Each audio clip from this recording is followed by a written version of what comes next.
Shalom, bien-aimés frères et sœurs, shalom, peuple de Dieu, shalom, les élus, shalom, les parfaits, shalom, les enfants de Dieu, shalom, les amis, shalom, les amateurs de la bonne parole qui est l'évangile de la gloire, ou plutôt de la grâce de Dieu. Nous sommes ravis et nous sommes dans la joie, bien-aimés frères et sœurs, de pouvoir savoir que chaque dimanche, nous sommes là. Nous sommes là pour honorer ces rendez-vous que nous avons avec l'évangile de Christ. Nous sommes là pour honorer le rendez-vous que nous avons avec la parole de Dieu. Et cela est très important. Voilà pourquoi, bien-aimés frères et sœurs, nous bénissons l'Éternel pour ça et nous sommes ravis. Ce matin, nous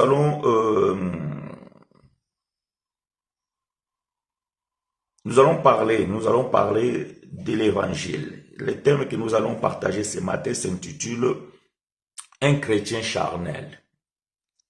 Un chrétien charnel. Que l'Éternel nous soit richement favorable et surtout nous vous souhaitons, bien-aimés frères et sœurs, la bienvenue. J'aimerais commencer cet entretien en lisant une écriture que je vais chercher rapidement dans le livre des Philippiens, au chapitre 3, si du moins je trouve le verset.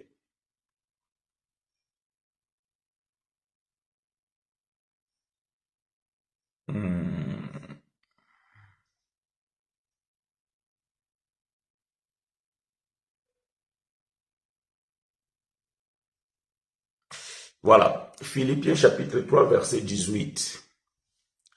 Je vais lire ces versets, excusez-moi, je vais lire ces versets avant de pouvoir m'entretenir avec vous sur ce thème, un chrétien charnel. Et Philippiens chapitre 3, verset 18, je lis pour vous et avec vous, livre du bien-aimé frère Paul aux Philippiens, dans son 3e chapitre et au 18e verset, il va dire ceci.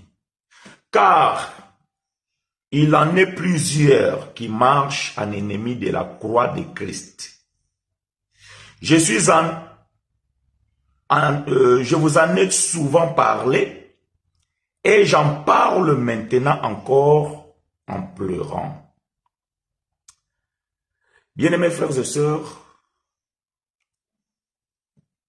que Dieu nous fortifie, que Dieu nous accorde sa grâce. Je vais parler sur ce thème, un chrétien charnel. Bien-aimés, je veux bien que nous soyons clairs. Je ne parle pas d'un homme charnel, je parle d'un chrétien charnel. Voyez-vous? Un chrétien charnel.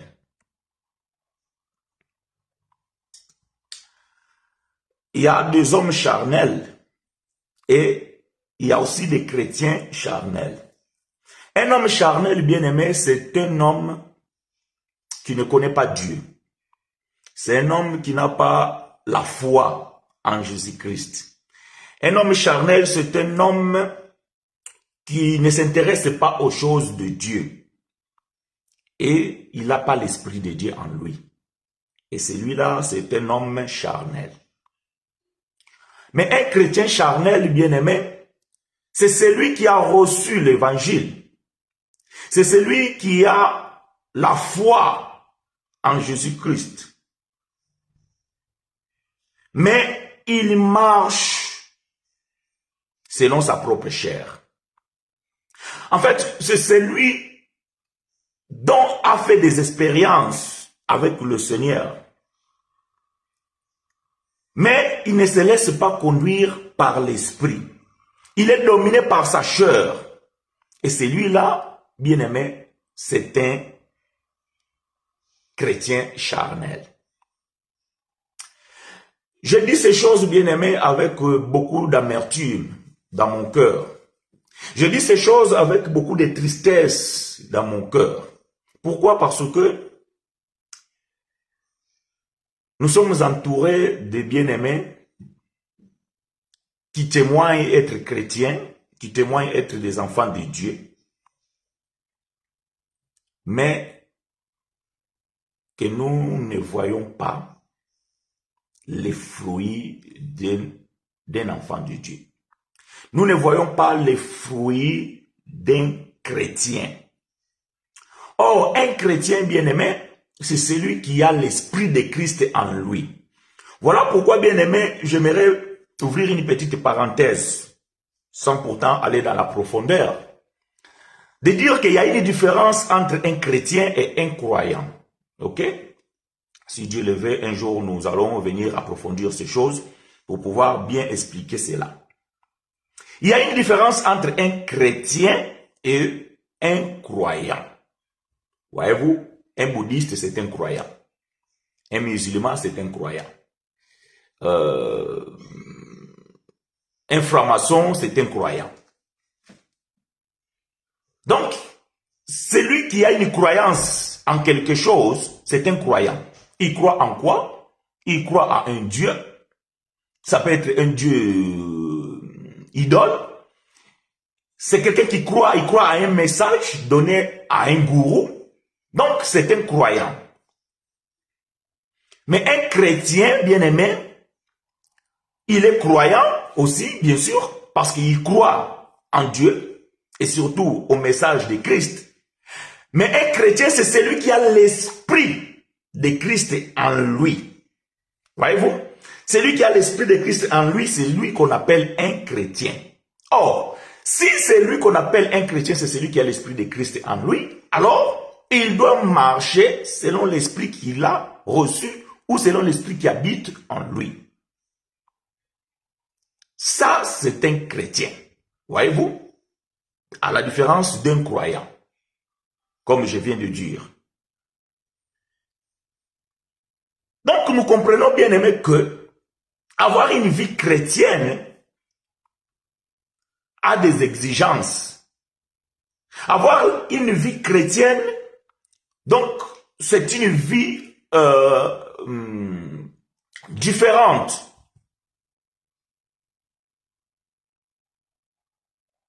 Et un croyant, c'est quelqu'un qui croit. Il croit quelque chose. Il croit à un Dieu. Il croit à un message, à une parole. Il croit à un gourou. Et il vit aussi selon sa croyance. Je ferme cette parenthèse. Nous sommes en train de parler des chrétiens.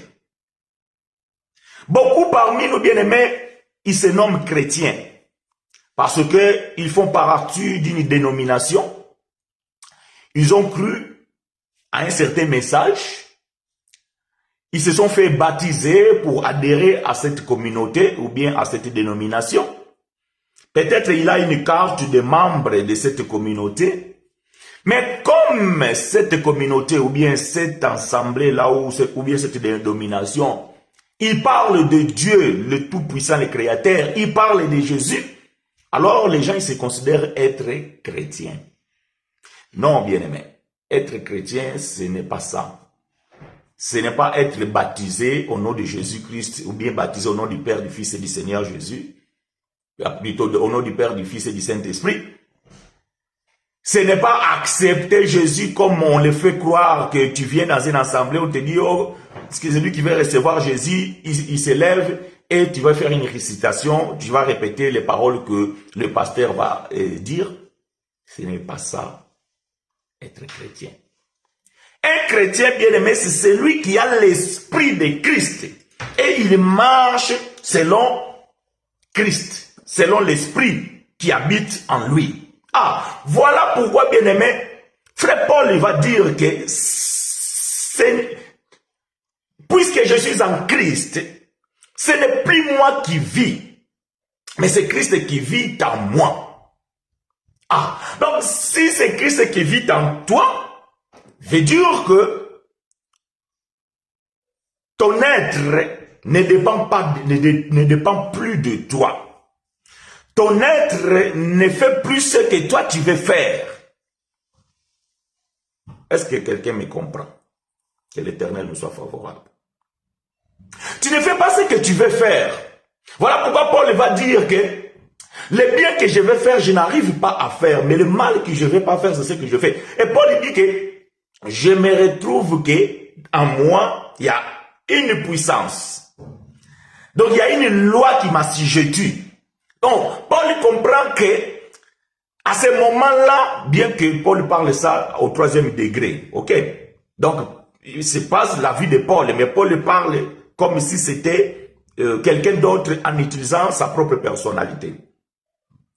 Ça veut dire que Paul dit qu'à ce moment-là, c'est que je ne fais pas ce que je veux. Si je ne fais pas ce que je veux, c'est qu'il y a quelqu'un, il y a une puissance, il y a un pouvoir qui est à moi, qui m'empêche de faire ce qui est bien. Donc, à ce moment-là, il est dirigé, ou bien il est conduit par cette puissance. Et Paul va identifier, il va dire que, parce que la loi était sur lui, et c'était plus fort. Voilà pourquoi Paul va dire, qui me délivrera de ça? Donc celui qui ne marche pas selon l'Esprit de Dieu, donc il marche selon quelque chose. Il marche selon une puissance. Et voilà pourquoi l'homme qui ne marche pas selon l'Esprit de Dieu, il marche selon la chair. Et celui qui marche selon la chair, c'est un homme charnel.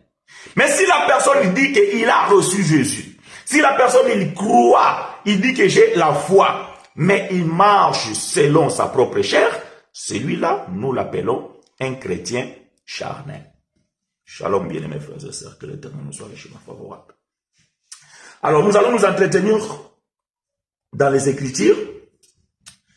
Je vais lire avec vous Romains chapitre 8. Nous allons lire du premier verset jusqu'au verset 16. Romains chapitre 8, du premier verset, donc verset 1, jusqu'au verset 16. Je vais lire pour vous et avec vous ce que dit les Écritures. Livre de bien-aimé frère Paul aux Romains. J'aime bien préciser ces choses. Pourquoi? Parce que j'ai toujours dit, quand nous lisons la Bible, nous devons respecter certains critères. Je m'entretenais avec un bien-aimé et à chaque fois il me posait des questions en me disant que mais la Bible dit ici nous sommes des pécheurs, la Bible dit ici nous avons été, la Bible dit ici nous sommes des... Je dis bien-aimé, voyez-vous, quand vous lisez la Bible et que vous ne respectez pas le contexte du texte et vous prenez la Bible, vous les ramenez au présent, ça veut dire que vous êtes en train de lire quelque chose qui a été écrit il y a cela 2000 ans, mais vous les lisez comme si vous l'avez, on vous l'a donné, ou bien ça a été écrit ce matin, ou bien hier. Non. Ça veut dire que ce que nous gardons dans la Bible, c'est ce que nous appelons la doctrine. Mais ces écritures ont été écrites dans une circonstance. Ça veut dire que quand frère Paul est en train d'écrire, il écrit au bien-aimé qui était à Rome, qui faisait partie d'une communauté ou d'une assemblée et qui faisait aussi partie du corps de Christ. Ça, là-dessus, on est d'accord. Mais il faut aussi prendre compte que ces gens-là, ils étaient des hommes et des femmes réels qui vivaient une époque et que quand frère Paul parlait, ou bien d'autres frères, que ça peut être Jean, Jacques ou Pierre, quand il parlait, donc il se dirigeait d'abord directement à ce peuple-là. À ce peuple-là. Voilà pourquoi nous devons faire attention que lorsque nous prenons les Écritures, de ne pas les manipuler à notre sauce sous prétexte que non, c'est nous. Attention, j'aime bien répéter ces choses. Alors, lisons quand même Romains chapitre 8, nous commençons du premier verset. Il n'y a donc maintenant aucune condamnation pour ceux qui sont en Jésus-Christ. Ça, c'est un verset que vous connaissez, que vous entendez souvent, surtout quand on veut parler des démons, quand on veut parler de la possession, quand on veut parler de la malédiction, quand on veut parler... Et très souvent, on va prendre ces versets et très souvent sortis hors de son contexte. Ok? Sorti hors de son contexte. Frère Paul ne parle pas de démons ici. Frère Paul ne parle pas de la malédiction de votre famille. Frère Paul ne parle pas ici de la malédiction de vos grands-pères ou de vos grands-parents. Non. C'est pour cela que le contexte est très important. Il n'y a donc maintenant aucune condamnation pour ceux qui sont en Jésus-Christ. Donc ça veut dire qu'avant Jésus-Christ, il y avait une condamnation. Il y avait le peuple qui vivait ce temps-là, ils étaient condamnés. Donc il y avait une condamnation sur eux. Quelle est cette condamnation? C'est la loi. Parce que la loi condamnait tous ceux qui étaient sous la loi et qui n'observaient pas toute la loi. Donc, par conséquent, ils étaient condamnés. Ils étaient maudits. Il y avait une malédiction sur eux. Voyez-vous? Il y avait une malédiction sur eux. Ce n'est pas une malédiction de la famille ou des sorciers. Non. Ils étaient maudits à cause de la loi. Donc, la loi les assujettait et ils étaient esclaves. Donc, ils étaient maudits et condamnés. Voilà pourquoi Paul dit dans 2 Corinthiens chapitre 3, il dit que le ministère de la condamnation et de la mort, en parlant du ministère de Moïse, donc en parlant de la loi mosaïque. La loi mosaïque, c'est la loi qui avait le pouvoir de condamner et de donner la mort. Mais Paul dit que maintenant, voyez-vous, maintenant là, ce n'est pas maintenant que je parle ici. C'est pas maintenant là. Non, c'est maintenant quand Paul écrivait. Ça veut dire que ce peuple a vécu avant Christ. Christ est venu, il est allé jusqu'à la croix et il a aboli la loi. Mais les frères qui étaient à cette époque-là, ignorant l'époque ou le temps qu'ils vivaient, donc ils n'avaient pas la révélation de ces choses et ils continuent à observer la loi, à faire du sacrifice, à pratiquer les œuvres de la loi, à donner la dîme, à se faire baptiser dans des eaux, d'aller chercher Dieu à la montagne, de faire des sacrifices, parce que le temple de Jérusalem était debout. Et ils ignoraient que l'œuvre de la croix, voilà, ils ignoraient que l'œuvre de la croix a mis fin à toutes ces pratiques-là. Voilà pourquoi Paul maintenant dit que maintenant, ça veut dire que désormais, comme Christ est mort et ressuscité, donc il n'y a plus la condamnation subie par la loi. Mais j'aime frère Paul parce qu'il va expliquer ces choses. Continuons la lecture. En effet, verset 2.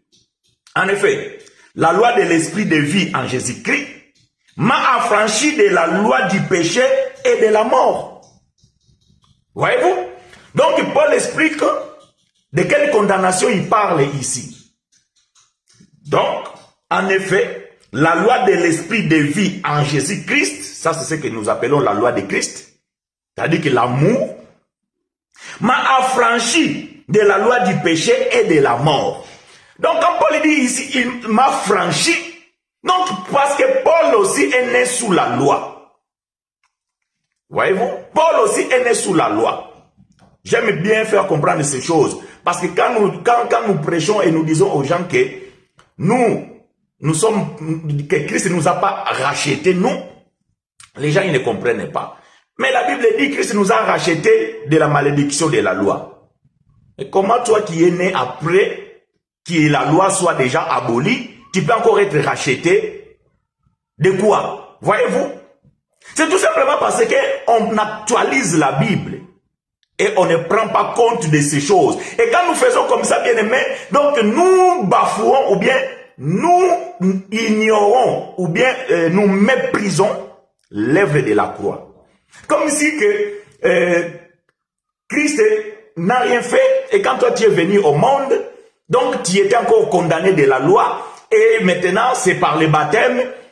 Quand tu rentres dans le baptême et tu vas dire que je suis mort avec Christ et je suis ressuscité avec Christ. Mais Christ il est mort il y a cela 2000 ans, toi tu es né en 1900, je ne sais pas combien.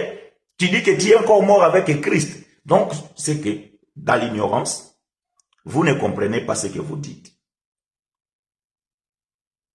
Donc, quand Paul dit ici, m'a franchi de la loi du péché et de la mort, parce que Paul était né sous la loi, comme ses contemporains. Car chose impossible à la loi parce que la chair la rendait sans force. Dieu a condamné le péché dans la chair en envoyant à cause du péché son propre fils dans une chair semblable à celle du péché. Bien-aimé, c'est à partir de ce dire ici-là que je vais m'atteler ce matin avec vous pour pouvoir expliquer le comportement ou bien la vie d'un chrétien charnel. Paul il va dire ici que chose impossible à la loi parce que la chair la rendait sans force. Ça veut dire que lorsque quelqu'un a sa chair, ou bien lorsque le corps, lorsqu'un homme est conduit par ses sentiments charnels ou bien par sa propre chair, c'est difficile de pouvoir saisir la révélation de l'évangile. Parce que la chair, il prend pouvoir sur lui.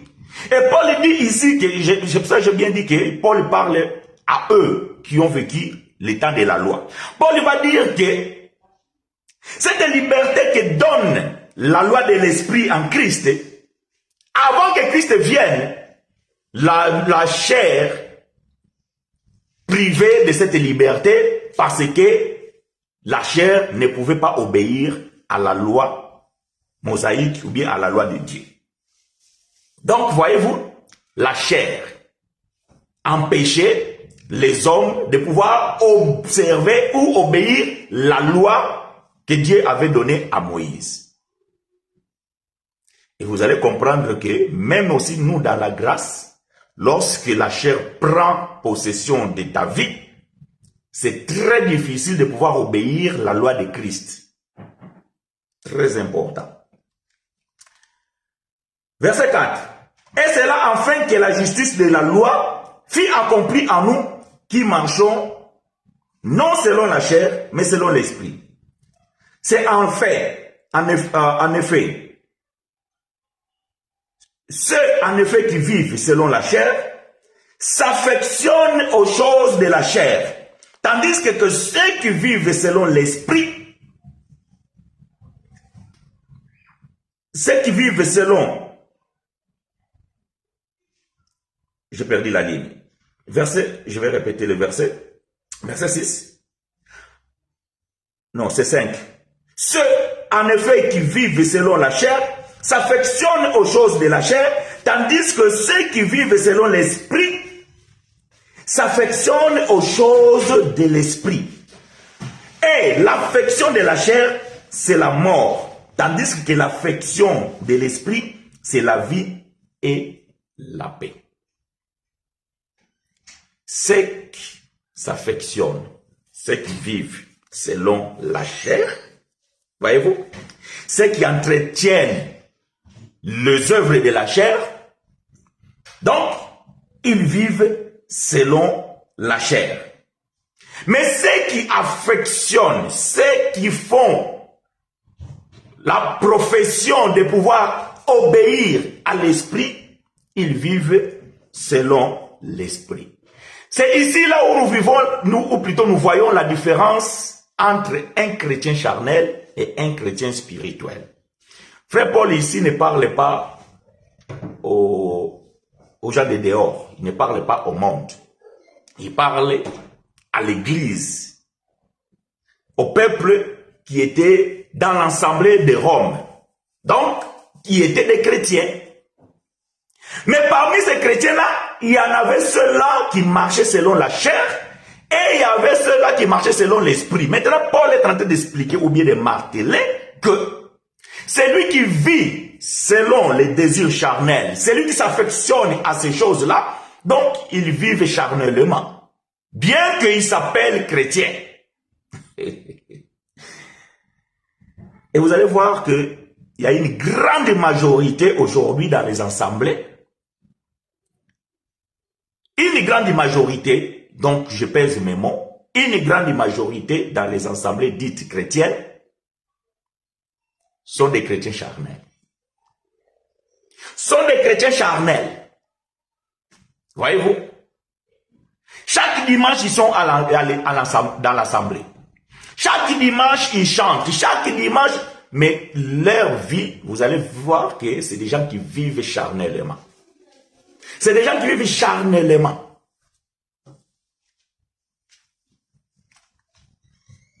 Mais ce sont des chrétiens charnels, bien sûr. Voyez-vous? C'est des chrétiens charnels.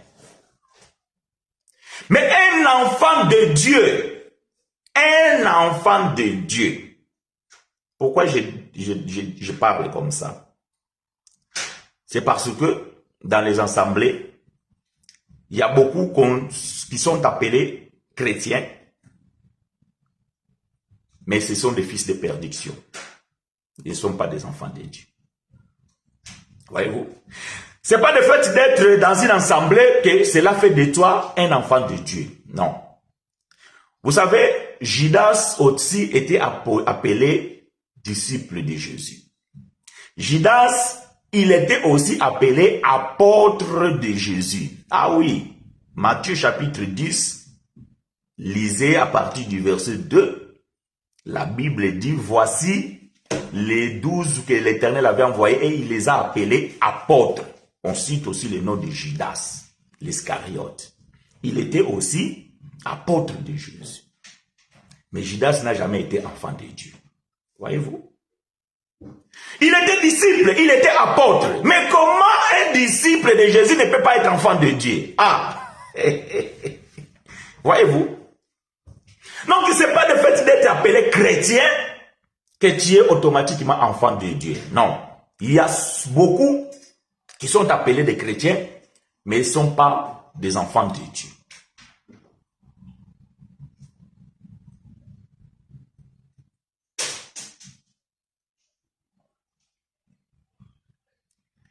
Verset 8. Non, verset 7.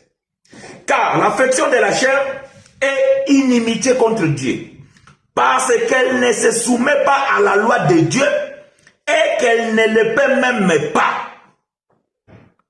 Car l'affection de la chair est inimitié contre Dieu. Donc celui qui marche, celui qui s'affectionne aux choses charnelles, il est ennemi contre Dieu. C'est inimitié contre Dieu.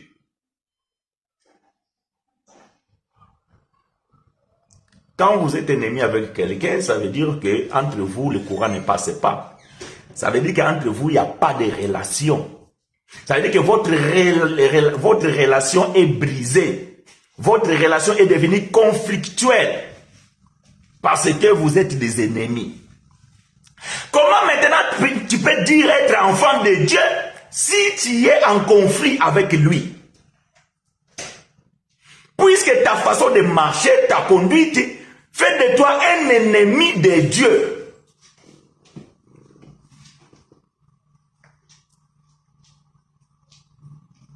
Tu es un ennemi de Dieu. Parce que ta façon de faire, ta façon de vivre n'est pas agréable à Dieu. Et tu ne peux pas être agréable à lui parce que tu affectionnes les passions charnelles. Et combien bien aimés chaque dimanche ils sont dans les assemblées. Mais durant toute la semaine, c'est des fornicateurs, des adultères, des escrocs, des jaloux, des envieux. Mais dimanche, c'est les chantres. Dimanche, c'est les diacres. Dimanche, c'est le protocole. Dimanche, c'est lui qui joue la guitare.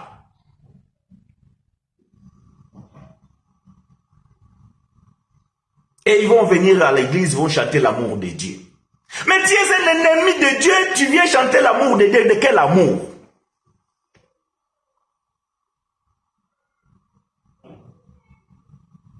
Ah non, j'ai compris. J'ai compris. Voilà pourquoi nous disons que ce sont des chrétiens hybrides. C'est des chrétiens hybrides. Durant toute la semaine, ils se considèrent des pécheurs. Il dit, bon, de toute façon, dimanche, quand je vais aller à l'église, le modérateur, il va dire, maintenant frère, c'est l'heure de pouvoir demander le pardon de tous les péchés que tu as commis durant toute la semaine, et même les péchés inconscients. Maintenant, on va commencer à prier, et tout le monde dit, Seigneur, pardonnez-moi. Et là, une fois qu'ils vont faire ça, ils vont se croire maintenant que nous sommes maintenant purs devant Dieu. Je peux chanter maintenant, donc je suis devenu enfant de Dieu. Mais tout au long de la semaine, tu étais enfant de qui? Vous attendez dimanche pour aller demander pardon à Dieu. Non, nous dans la grâce, nous avons déjà dit ces choses. Le mal que vous commettez, bien aimé, vous ne commettez pas contre Dieu, mais vous commettez ça contre les hommes. Voyez-vous, vous commettez ça contre les hommes. Je vais expliquer ça parce que j'ai l'impression beaucoup des gens qui me suivent parfois, ils ont du mal à me saisir. Voyez-vous, un enfant de Dieu, c'est quelqu'un qui n'est pas pécheur, c'est quelqu'un qui ne pêche plus. C'est pas moi qui l'ai dit, c'est les Écritures. C'est lui qui vit la vie de Dieu, il ne pêche plus. D'abord, il ne pêche plus, pourquoi? Parce que il n'est plus soumis à la loi, parce que le péché, c'est la transgression de la loi. Mais un enfant de Dieu, bien-aimé, c'est celui aussi qui fait un effort. Voyez-vous? Il se bat de pouvoir faire du bien et ne pas faire le mal. Mais il se peut que tu as commis une erreur. Tu as bronché. Parce que Frère Paul dit que nous bronchons d'une manière ou d'une autre. Il se peut que tu as bronché. Mais quand tu bronches, bien-aimé, ce que tu as commis là, tu ne l'as pas commis contre Dieu. Tu l'as commis contre ton prochain. Voilà pourquoi Jésus, dans sa chair, quand il était sur la terre, il va dire aux pharisiens, aux disciples ou bien les juifs, que pardonnez-vous les uns les autres, afin que votre Père aussi céleste vous pardonne. Bien-aimé, tu as volé l'objet d'autrui. Et toi, tu dis que tu es un enfant de Dieu, ou bien tu es chrétien, tu es croyant, peu importe. Et cette personne cherche son objet que toi, tu as volé. Il t'a posé même la question. Et tu as dit non, c'est pas moi, je ne l'ai même pas vu. Mais consciemment, tu sais que c'est toi qui as volé. Mais tu ne veux pas accepter, tu ne veux pas avouer. Et quand tu viens dimanche à l'assemblée, le modérateur va dire maintenant, demandons pardon à Dieu. Et toi, tu vas dire, oh, maintenant c'est l'occasion de pouvoir me réconcilier avec Dieu parce que j'ai volé l'objet d'autrui. Seigneur, pardonne-moi parce que j'ai volé l'objet de cet ami-là. Si cet ami-là ne t'a pas encore pardonné, Dieu ne peut pas te pardonner. Tu n'as pas le problème avec Dieu, tu as le problème avec ton prochain. C'est avec lui que tu dois aller arranger. C'est avec lui. C'est avec lui. Avant de faire quelconque activité dans l'église, vous voyez, Jésus un jour va dire que si tu as un problème avec ton prochain et tu viens dans l'église, avant même de donner ton offrande, ah non, ça les pasteurs ne te disaient pas, parce que si ma bonne quantité, mais ma trop. Les pasteurs ne vont pas le dire parce que si l'offrande ne rentre pas, non, ils ne vont pas vous dire, non frère, va d'abord réconcilier avant de donner tes offrandes. Hey, quel pasteur va dire ça? Mais Jésus dit, avant même de donner ton offrande, va d'abord réconcilier. Pas avec Dieu, avec la personne que tu as commis tort, bien que tu as causé du tort. Et ça, c'est valable pour tout. Même avant de venir chanter. Même avant de venir chanter. Le fait que vous êtes là, Seigneur, nous demandons pardon, tout ça là, ça c'est des maçons, c'est des bêtises. Ça c'est des bêtises, voyez-vous, ce genre de culte-là, quand vous venez là, vous criez, Seigneur, pardonne-nous, Seigneur, envoie l'islam pour nous purifier. Ça c'est des bêtises et des bêtises. C'est un culte de Baal. Vous criez à tel point que il y a ceux qui tombent par terre, il y a ceux qui font je sais pas, vous partez en outrance, comme les dieux de Baal.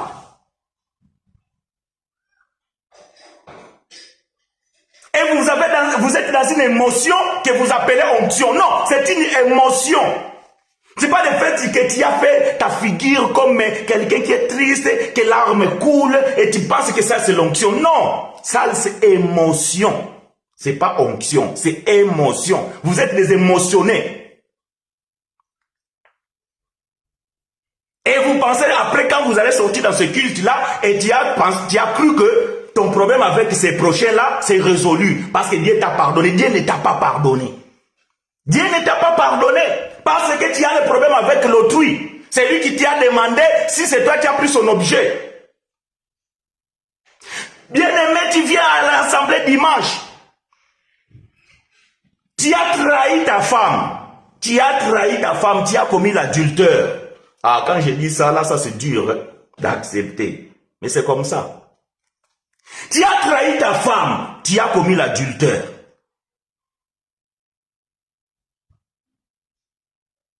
Et tu n'as pas avoué à ta femme que tu l'as trahi. Mais le dimanche, d'ailleurs, ce genre de péché-là, quand vous priez, quand tu arrives à ce point-là, pour que les voisins n'écoutent pas ce que tu as dit. Comme vous savez que Dieu aussi, il peut aussi écouter la prière du cœur. Et ça, là, tu vas garder silence. Parce que tu ne veux pas que les voisins à côté écoutent ta prière, que non, tu as trahi ta femme. Wow.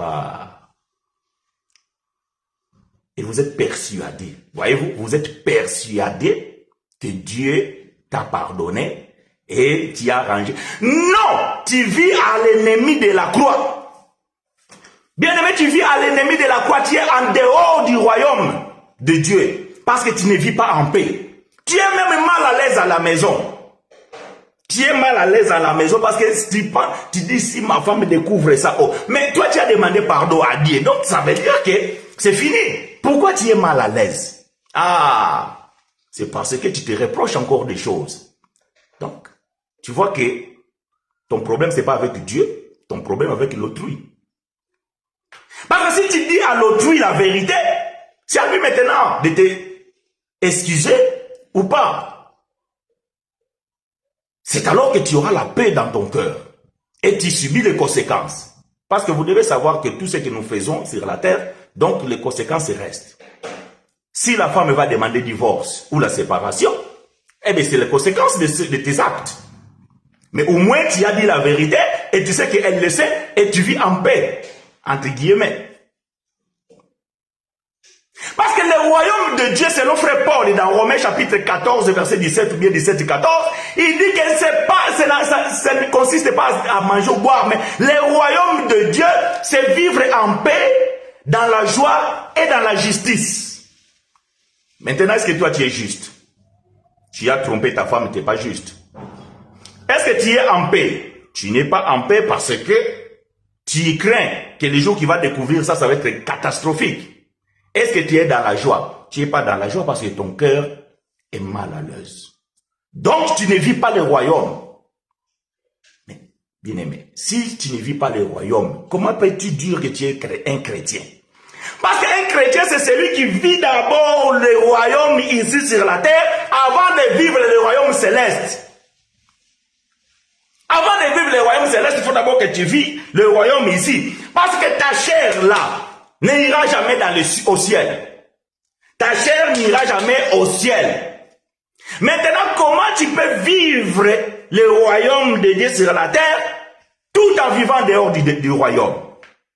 Parce que le royaume de Dieu, c'est tout un homme. Jésus va dire que si c'est par le doigt de Dieu que j'ai fait ce miracle, c'est que le royaume de Dieu est en vous.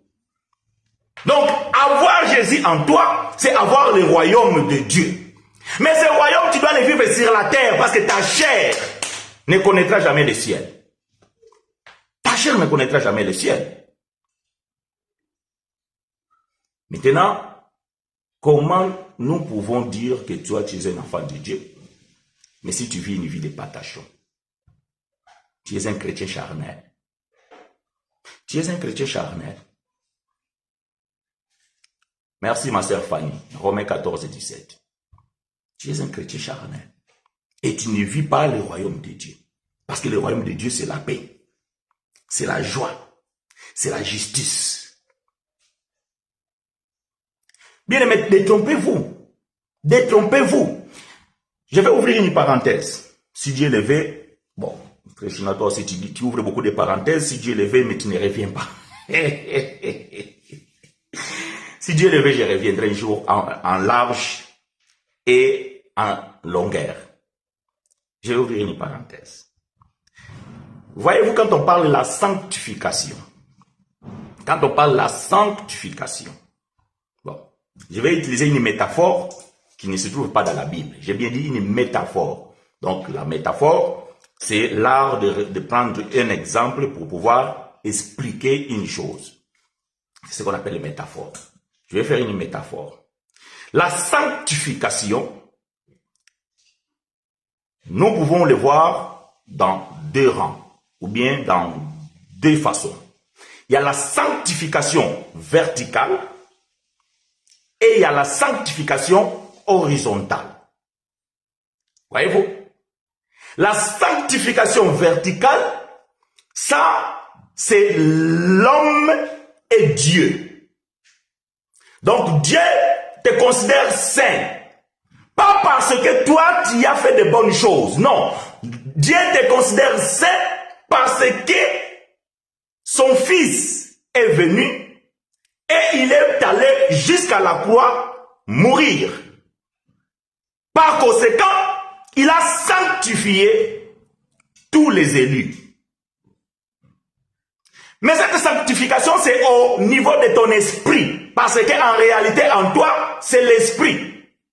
C'est l'esprit que Dieu avait choisi depuis l'éternité. Et ce que Dieu a choisi depuis l'éternité, Dieu ne s'est pas trompé. Donc, ton esprit choisi est saint, pur. Parce que l'esprit ne peut pas se trouver dans l'état de suir ou bien de non-suir. Ça, c'est la sanctification verticale entre Dieu et toi. Ça veut dire que c'est ton esprit. Maintenant, la sanctification verticale, c'est entre les hommes et les hommes. Ah, ça c'est ce que nous devons vivre tous les jours. Quand nous disons la sanctification, ça veut dire que ce n'est pas vis-à-vis de Dieu. Bien aimé, vous pouvez faire ce que vous voulez, vous pouvez vous cacher, tout ça là, Dieu vous voit. Dieu n'a pas besoin, avant même peut-être de faire quelque chose, Dieu connaît tes intentions. Donc tu n'as pas besoin de se sanctifier pour Dieu. La sanctification, c'est entre nous les humains. Voyez-vous, ça veut dire que vivre une vie correcte. Une vie correcte. Quand toi tu vis dans la fornication, tu ne te sanctifies pas. Parce que cette personne que tu abuses, que tu ne vas pas marier, parce que c'est ça la fornication, c'est vivre avec quelqu'un qui n'est pas ta femme et que tu ne vas même pas marier non plus. Quand tu abuses de cette personne, bon, je ne vais pas peut-être dire abuser, peut-être c'est une relation consentante, ok. Mais tu sais bien qu'ils ont que je l'amènerai nulle part.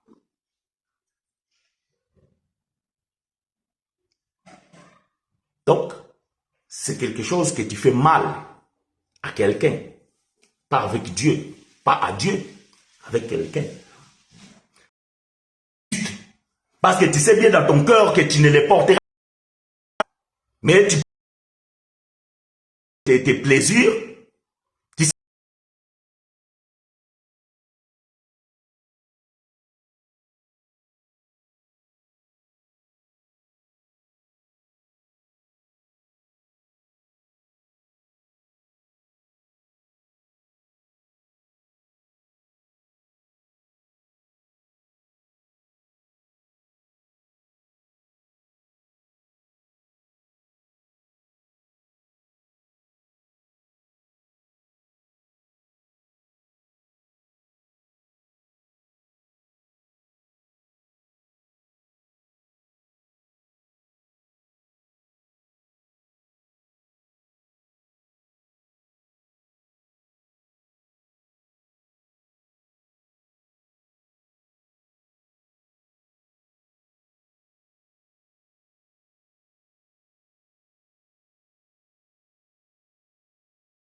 vivre, tu veux fuir Sodome et Gomorrhe.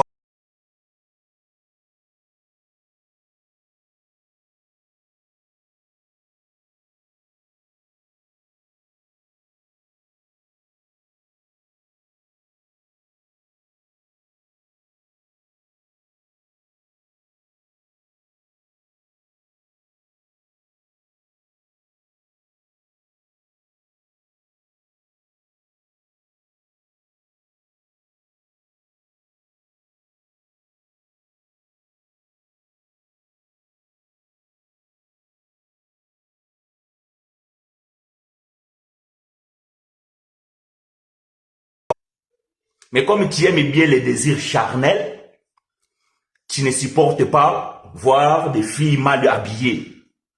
Il y a des idées qui passent dans ta tête.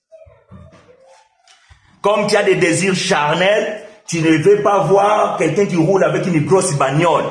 Tu as l'envie et tu veux fuir ça. Mais non, tu vis dans le monde. Tu vis dans le monde. Donc, ces choses, tu ne peux pas fuir. Ils sont là. C'est à toi de s'abstenir. C'est à toi de pouvoir vivre en dehors de ces choses. Tu es dans le monde, mais tu n'es pas de ce monde. Mais toi, tu veux fuir le monde. Non, tu es dans le monde. Mais il faut que tu vis comme quelqu'un qui n'est pas de ce monde. C'est ça la sanctification, bien-aimé. C'est ça la sanctification. C'est compliqué. Et vous, la sanctification pour vous, c'est que je fais tout ce que je vais, dimanche je vais aller demander pardon. Cet évangile, nous ne le prêchons pas, parce que beaucoup de gens nous accusent que nous, l'évangile de la grâce, nous encourageons les gens de faire des péchés parce que les péchés n'existent plus, nous encourageons tout ça là parce que nous sommes déjà sauvés, tout ça. Non, non, non, bien aimé, la grâce c'est plus difficile que le temps de la loi. Ça, vous ne le savez pas? Ah, la grâce, c'est plus difficile que le temps de la loi. Parce que le temps de la loi, il fallait juste faire, ouais, il fallait juste obéir à la loi pour que tu sois considéré juste. La justice des pharisiens, voyez-vous, s'il donnait la dîme, donc il était considéré juste à ces points. S'il faisait ses prières hebdomadaires, donc il était juste vis-à-vis de la loi. Mais la grâce, bien-aimé, c'est que Christ a fait, toi tu as accepté. Maintenant, chaque fois que tu fais quelque chose de mal, c'est comme si tu ramènes Christ à la croix. Est-ce que tu comprends la responsabilité que tu as? J'ai dit c'est comme, c'est pas moi qui l'ai dit d'ailleurs, c'est frère Paul, dans le livre des Hébreux chapitre 6. C'est comme si tu crucifies Christ à nouveau, alors que la Bible déclare qu'il ne meurt plus. Voilà le degré de la responsabilité que tu as dans la grâce, de ne pas fouler aux pieds la grâce de Dieu. Ça veut dire que tu vis à l'ennemi de la croix. Ça veut dire que quand tu ne vis pas la vie de sanctification, ça veut dire que quand tu ne vis pas la vie de Christ en toi, ça veut dire que tu es en train de vivre, un ennemi de la croix.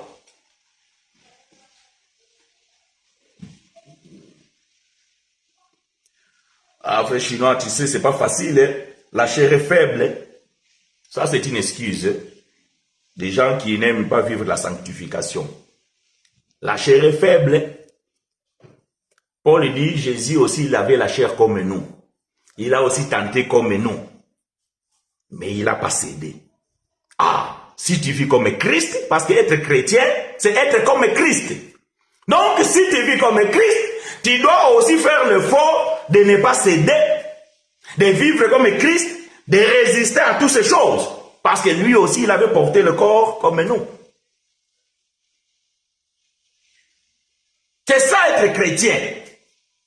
Mais pas un chrétien charnel. Un chrétien qui vit une vie spirituelle.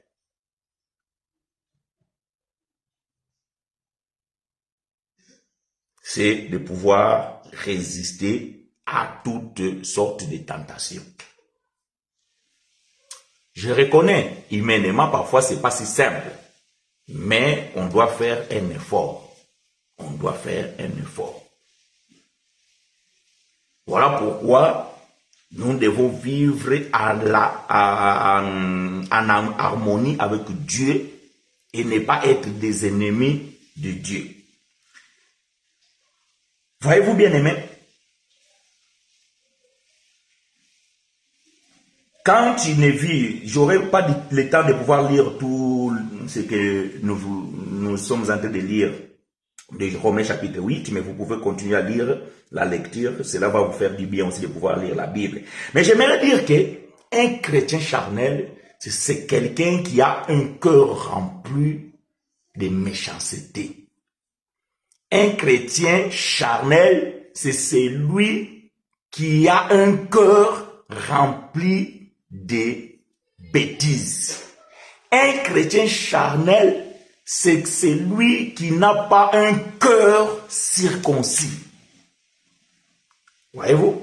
C'est celui qui n'a pas un cœur circoncis. C'est celui qui vit selon son âme. Hein? Il y a l'esprit et l'âme et le corps.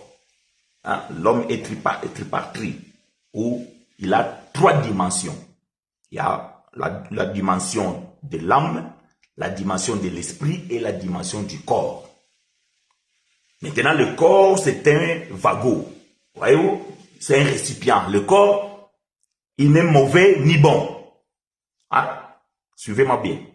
Le corps, il n'est pas mauvais et il n'est pas bon non plus. Le corps est neutre.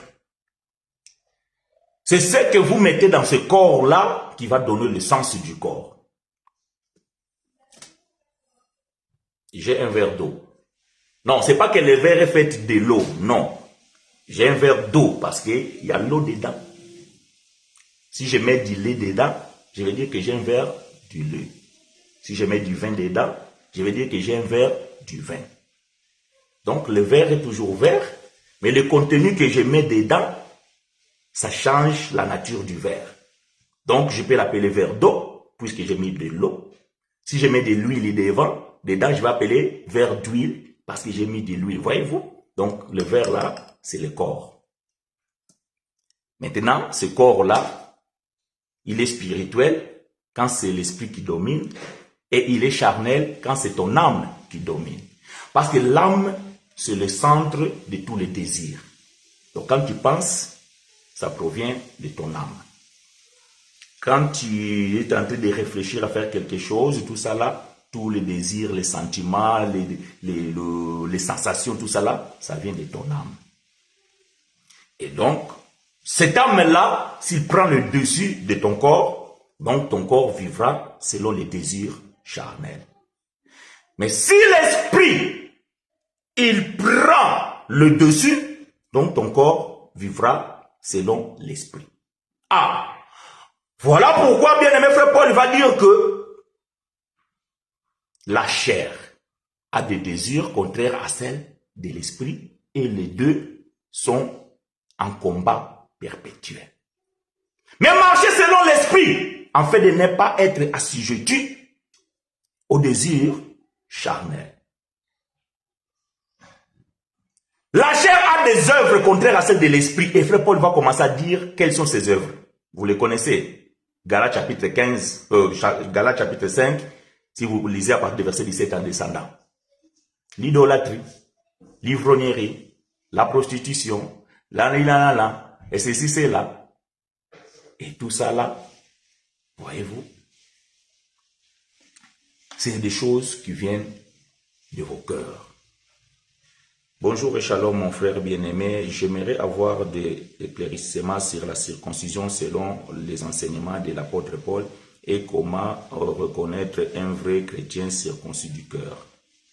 Gloire à Dieu bien-aimé, ma sœur Ina Christiane, que Dieu te soit richement favorable. Ok. Selon les enseignements de frère Paul. Ok, c'est ça que la sœur a dit. Bon. Parlons alors selon les enseignements de frère Paul. Galates chapitre 5. Galates chapitre 5. Galates chapitre 5. Frère Paul dit ceci.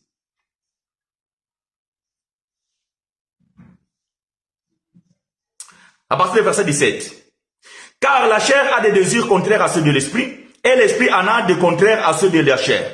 Ils sont opposés entre eux afin que vous ne fassiez point ce que vous voudriez. Donc, ça veut dire pour que les corps ne fassent plus ce qu'ils veulent, c'est que l'esprit et la chair sont en contradiction, bien en combat.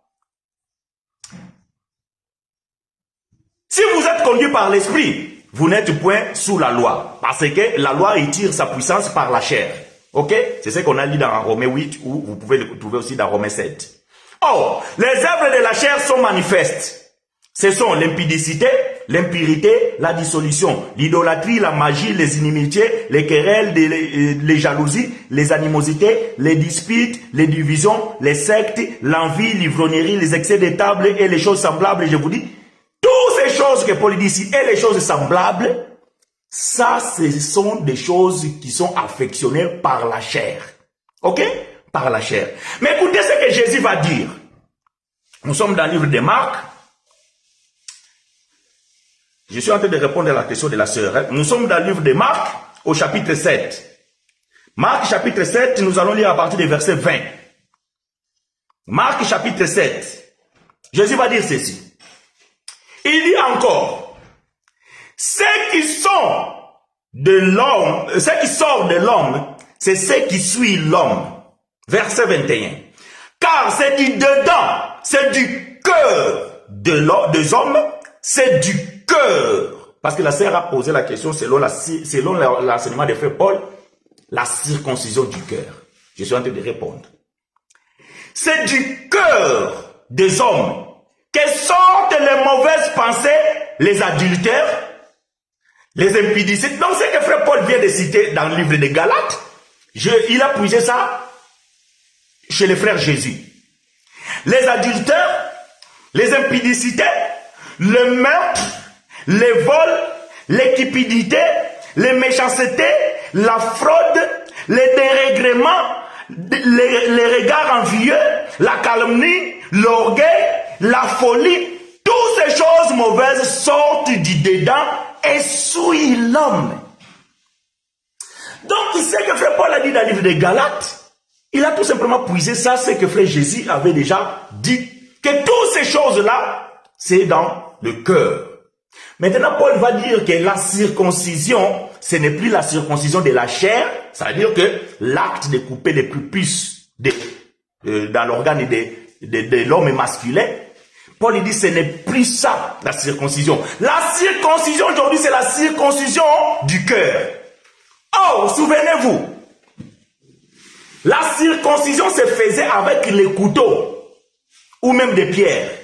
Dans l'ancien temps, on prenait une pierre, on l'aiguisait. On faisait un couteau de pierre.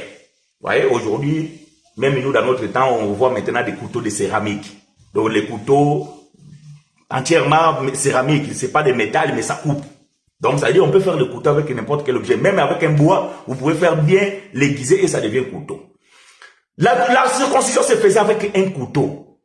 Donc, on prenait un couteau, on l'aiguisait bien, tout ça là, et on venait couper la partie de la chair.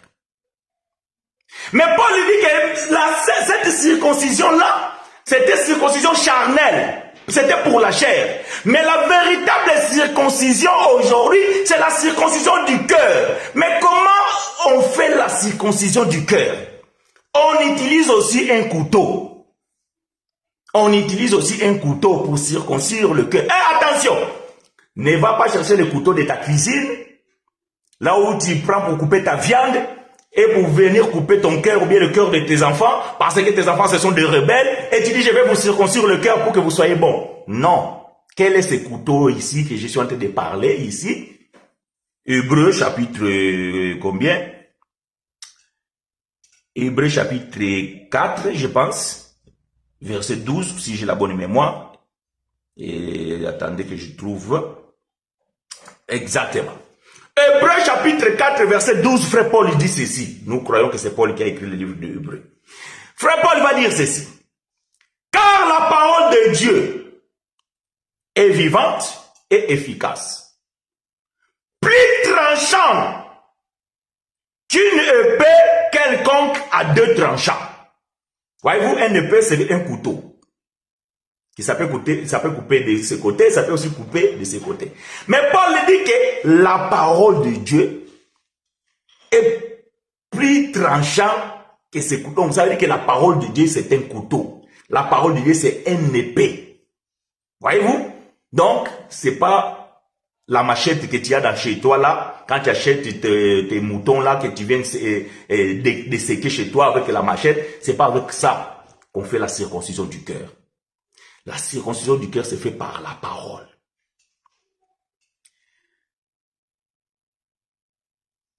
Elle est plus tranchante, pénétrant jusqu'à partager âme et esprit. Ah, voyez-vous?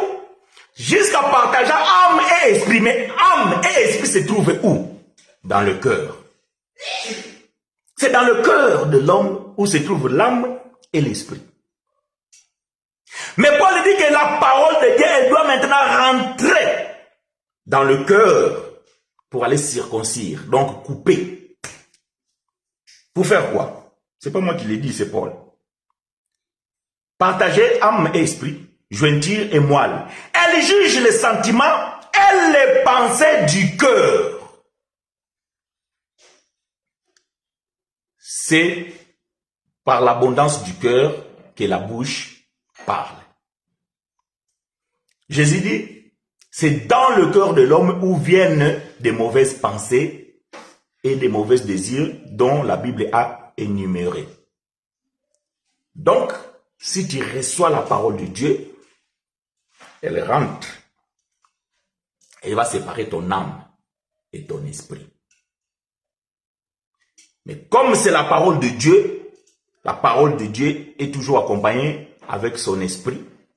Donc, l'esprit va prendre le dessus de ton corps ou de ton âme si tu veux et tu vas marcher selon l'esprit. Et la Bible dit que elle juge les sentiments et les pensées du cœur. Elle qui? La parole.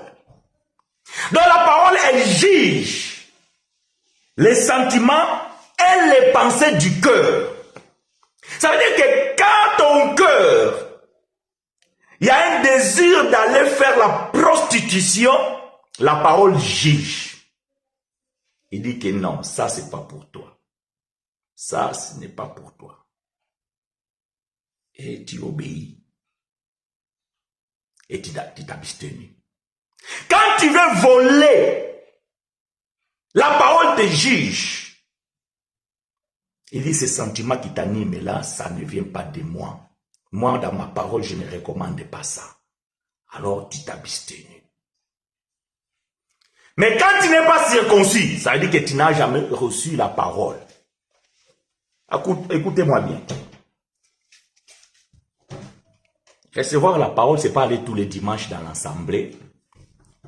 Tu écoutes un pasteur prêcher et toi tu dis que bon, je reçois la parole et cette parole va faire. Quelle est la parole que tu reçois? C'est ça la question. Quelle est cette parole? La bénédiction, tu auras le mariage, tu vas avoir le visa, tu seras la tête, non la queue, tu vas prêter, tu ne vas pas emprunter. C'est ça que tu appelles la parole? Non. Ça, ce n'est pas l'évangile. Ça, ce n'est pas l'évangile.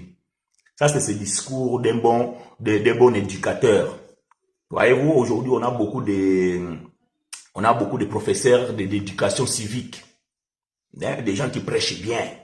Donc, ça veut dire qu'ils donnent de bons conseils. Comment vivre et tout ça là. Ça, c'est pas l'évangile. C'est pas l'évangile. L'évangile, bien aimé, c'est la révélation de la parole de Dieu. C'est ça qu'on appelle l'évangile. C'est pas que tu rentres dans une assemblée. Jésus, il a marché sur les eaux, bien aimé. Aujourd'hui, Jésus va marcher sur tes affaires. C'est quoi ce délire? C'est quoi ce délire?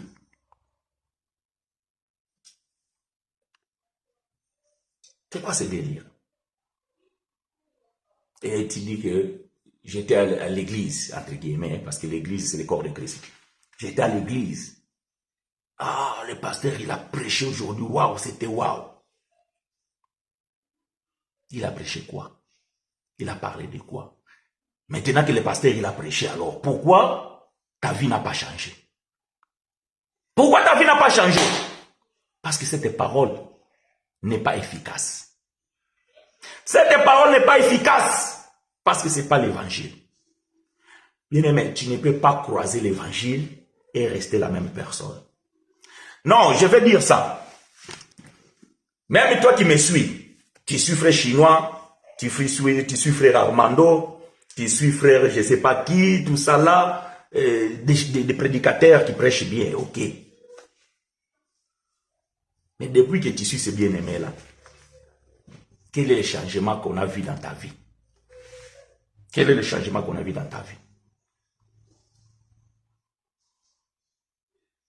S'il n'y a pas de changement, il y a deux choses. Soit cette parole ne peut pas te circoncire, alors soit tu n'es pas destiné à recevoir cette parole. Ça veut dire que tu n'es pas un élu de Dieu. Ah non, non, non, j'ai dit ceci. Tu peux être dans le monde, prostitué, voleur, je ne sais pas, assassin, tout ça là. Tu écoutes des choses, tout ça là. Mais, bien aimé, si Dieu fait de sorte que tu écoutes la parole de Dieu, la parole de la vérité, l'évangile du salut, tu dois saisir ces instants-là et tu dois changer. Est-ce que vous comprenez? Tu dois changer. Regardez Saul de Tarse, un pharisien guéri, docteur de la loi, prédicateur de l'évangile de Moïse, mais un élu de Dieu, persécuteur de l'église, assassin, mais un élu de Dieu. Les jours où il a écouté la parole de Christ, il n'a pas pu résister. Il n'a pas pu résister. Il y a eu un changement dans sa vie. Et il est devenu le plus grand prédicateur de tout le temps. Saul de Tarse est devenu Paul. Ah, toi, la seule chose qui a changé, c'est qu'on t'appelait païen, maintenant on t'appelle chrétien. Mais ta vie d'hier ne diffère pas de celle d'aujourd'hui. Ou bien ta vie d'aujourd'hui ne diffère pas celle d'hier. Pour que je sois bien, pour que je sois correct. Ça veut dire que depuis que tu as reçu l'évangile, que tu appelles l'évangile, depuis que tu suis ce pasteur-là, ce bien-aimé-là qui prêche l'évangile, mais on n'a pas vu de changement en toi. Tu es toujours prostitué, tu es toujours scroc, tu es toujours voleur, en fait, tu es toujours ivrogne. Il n'y a pas de changement. La seule chose qui a changé, c'est qu'on t'appelait païen, maintenant on t'appelle frère en Christ. Ah non, frère en crise, ou bien sœur en crise. Tu n'es pas frère en Christ. Tu n'es pas sœur en Christ. Tu es frère en crise. Tu es en crise de ton identité. Donc toi-même, tu ne sais pas si tu es toujours païen ou tu es devenu chrétien, parce que toi-même, tu comprends que tu ne vis pas comme les chrétiens. Voyez-vous, c'est comme un loup qui souffre de sa nature d'un animal carnivore.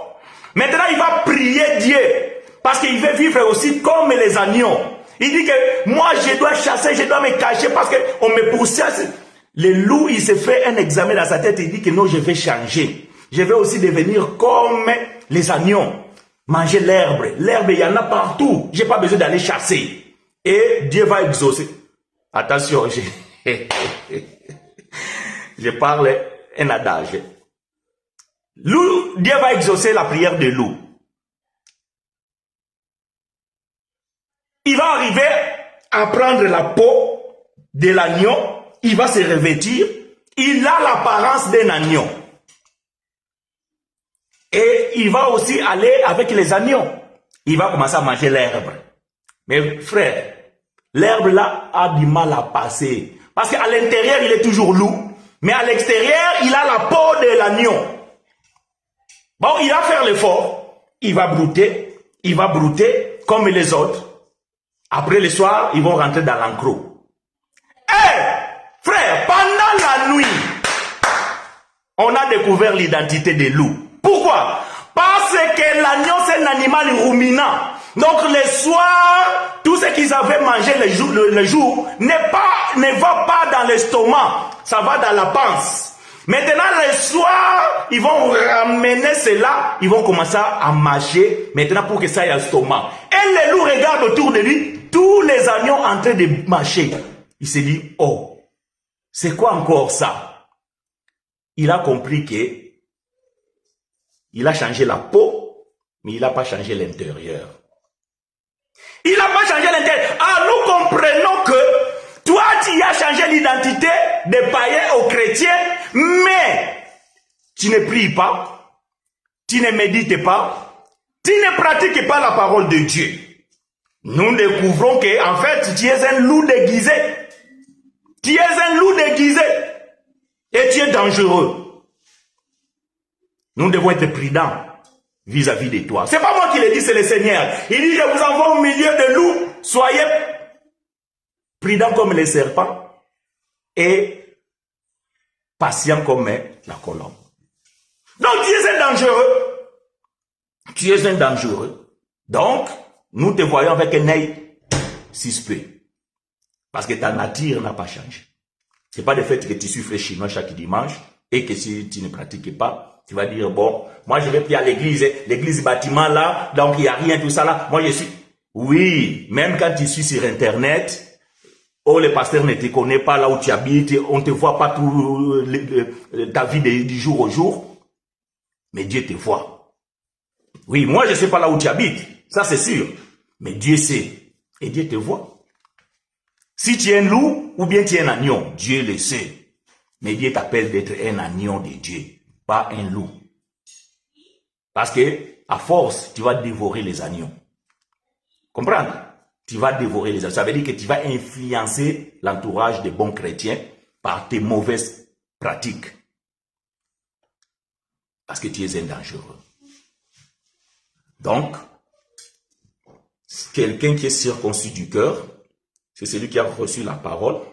La parole est rentrée dans son cœur et la parole a tranché, à séparer son âme et son esprit.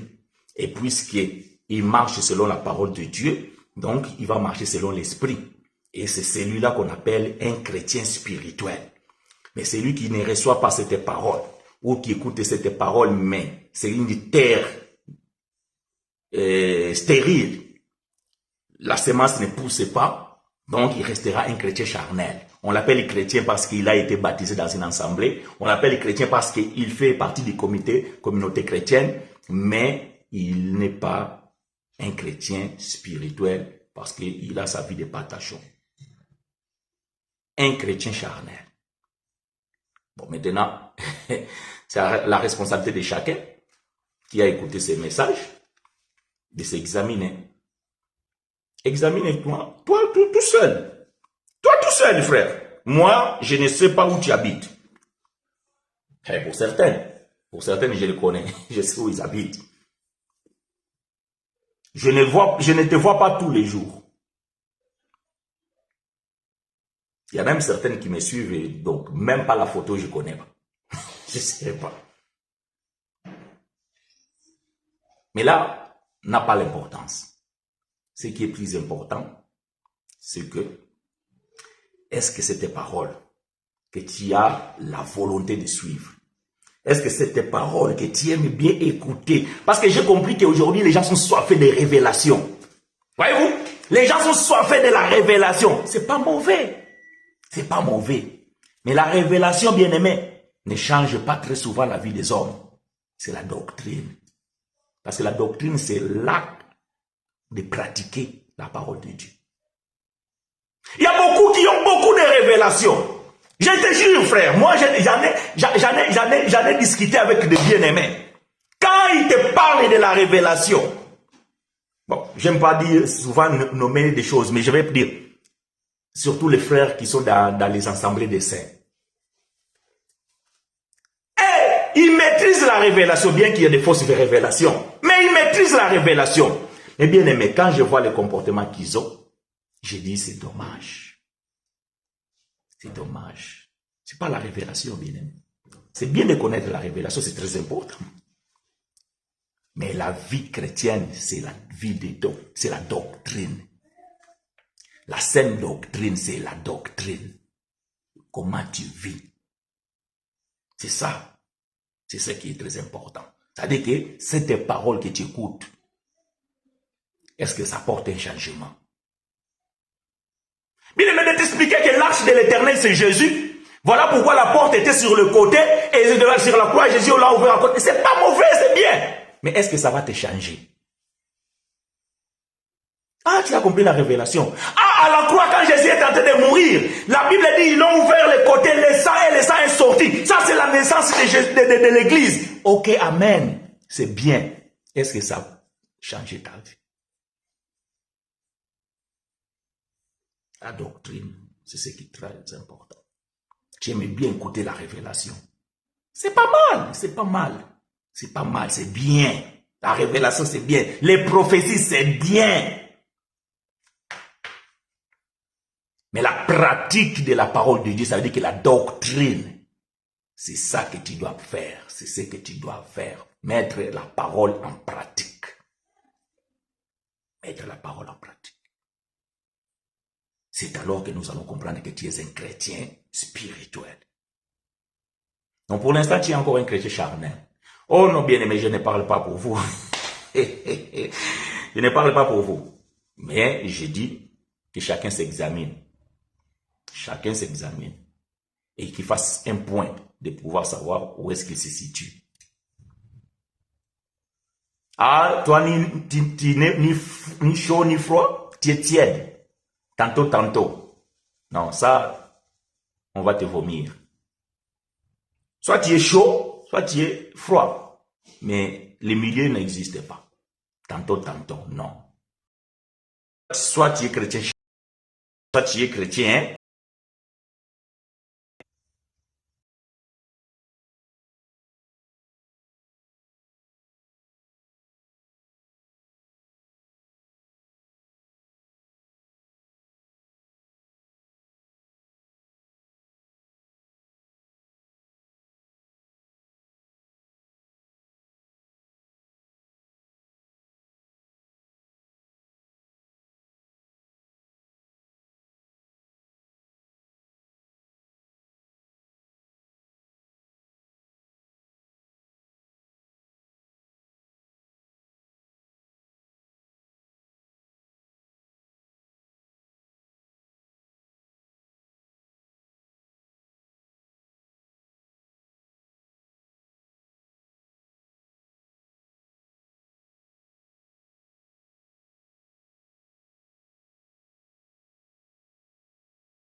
Ou bien mettons notre confiance en lui seul. Fixons nos regards à la croix. C'est là où il y a toute la solution, bien-aimé. Toute la solution. C'est de garder cette relation avec le Père. La prière, la méditation, et si bien-aimé, nous serons des hommes heureux, parfaits, parce que la perfection ne vient que par la parole. Voilà pourquoi les 5 ministères est là pour la perfectionnement. Alors, bien-aimé, c'est à la responsabilité de chacun de pouvoir examiner et mettre la parole de Dieu en pratique, afin que nous soyons des amis et non les ennemis de Dieu, afin que nous soyons agréables et non désagréables à Dieu. D'ici là, bien-aimés, priez aussi pour nous et que l'Éternel vous soit favorable. À la prochaine.